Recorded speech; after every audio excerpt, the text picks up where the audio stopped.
So this was a pretty interesting chapter, I'll say. Kind of bizarre. I did not expect or see any of this coming, and I don't think any of you did too. I mean, me and the Twitch chat had quite the time reacting to this, where you could check out all my live reactions on twitch.tv/shonen. So this is going to be part 2 to chapter 134. This is not chapter 135. So it's picking up, directly where the first part of chapter 134 left off. And we're seeing Tatsumaki coughing up a whole bunch of Kool-Aid here, and she's going kind of offline for a little bit. She's like, what? At a time like this? And then Fubuki's like, her power fluctuated, and then she lets Sairochi go. So what's going on here is that I think for the first time in the manga, we're seeing that Tatsumaki does have a weakness. And that is that she's way too powerful for her own good. I mean, she kind of has to have some kind of drawback, right? She is a protagonist after all.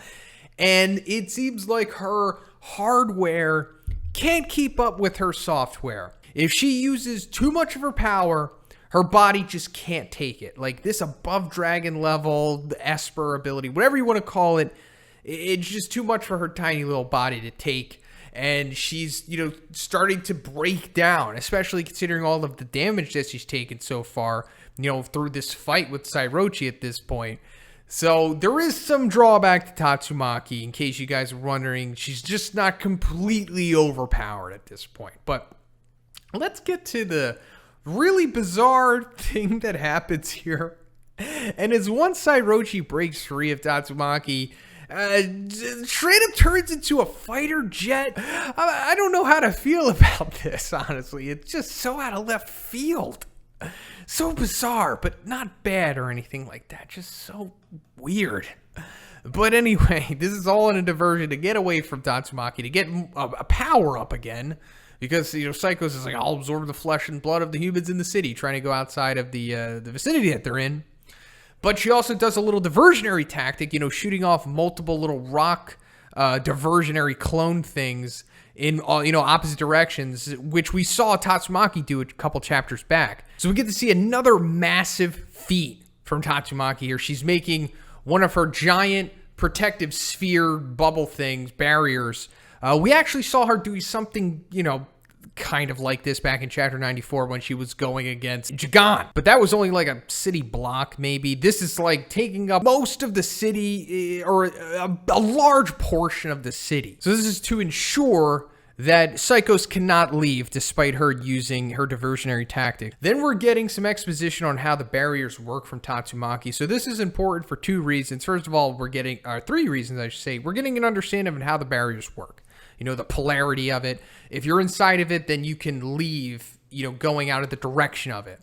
But then you can also reverse the polarity of it, being trapped inside of the barrier. We actually saw this dynamic come into play back when Sairochi was initially formed and was going against Tatsumaki, because remember, that's how Tatsumaki initially received most of her damage in this battle, because while Tatsumaki was in her barrier, Sairochi reverted the polarity inside of it and was like crushing her. So that's why she also says in the follow-up panel here that even if you revert the barrier, you get repelled by the second layer. So she made the 2 layers. I know this is kind of confusing, but it makes sense if you go back to when we first see Sairochi and she reverts the polarity, because it's kind of like a video game level almost. Like, the direction of the barrier, you can't leave it because it's going in the opposite direction. And then the second layer is going in the normal direction. So she's trapped. And if she does the trick that she did in chapter 130, then she's still going to be trapped because the polarities will be reversed. Hope that makes sense. But also, this is explaining how pretty much the Iron was able to break out of the barrier. But then after that, we get the other red herring where it looks like she shot Tatsumaki with Orochi's laser. But also, it was another red herring. It was another rock clone. She got her again with the trap. And also, this, allowed Tatsumaki to find where she actually was, because, she's in a smoke screen at this time, which is another ability that Psychos and Orochi apparently had this whole time that we weren't aware of. But then we get the amazing twist of this chapter. Besides Sairochi becoming a fighter jet, Drive Knight's back. Guys, I would have thought he was the last person that would have shown up here because he already had his moments, back in chapters 118 and 119. I mean, I would have thought Watchdog Man would have shown up before Drive Knight here, but he is back again, and he's in his own little jet mode. And we're kind of seeing a crazy feat of power from him here also, because he's bursting right through Tatsumaki's double barrier, coming in there, going after Sairochi. So he's saying, like, commencing suppression and sample collection of the amorphous unidentified creature.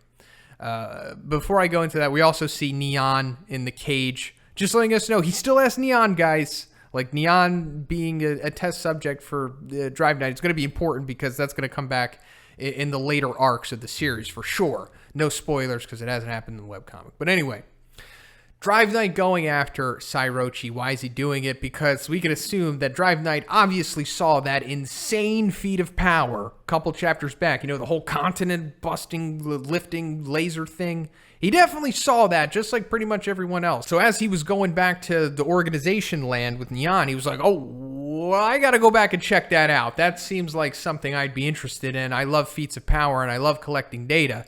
So he's going after it now. And it doesn't look like he's trying to defeat Sairochi. That's not his intention here, considering that he says he wants just a sample collection. And I assume that's definitely what he's going to be getting here in the next chapter. But let us also look at the very interesting dialogue here at the end, because Sairochi's like, do you dare oppose the culmination of my evolution? And then Drive Knight's like, the true nature of evolution is rivalry.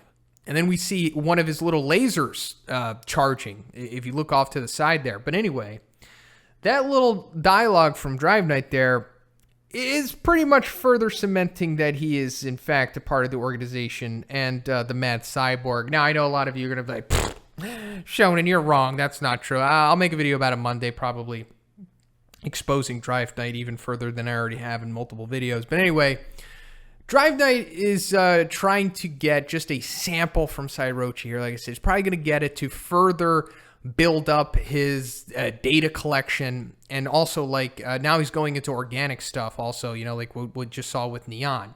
So this is just going to further strengthen Drive Knight and the organization as being major players after this arc. That's what this whole little sequence is happening here, at least in my opinion. But let me know what you think about all of this in the comments. A lot to digest here. If you like the review, guys, please give it a like. Also, like I said, check out the Twitch channel. Streams are lit. Also have the Patreon. That's lit as well. And subscribe if you haven't already. Have a great day. I'll see you next one.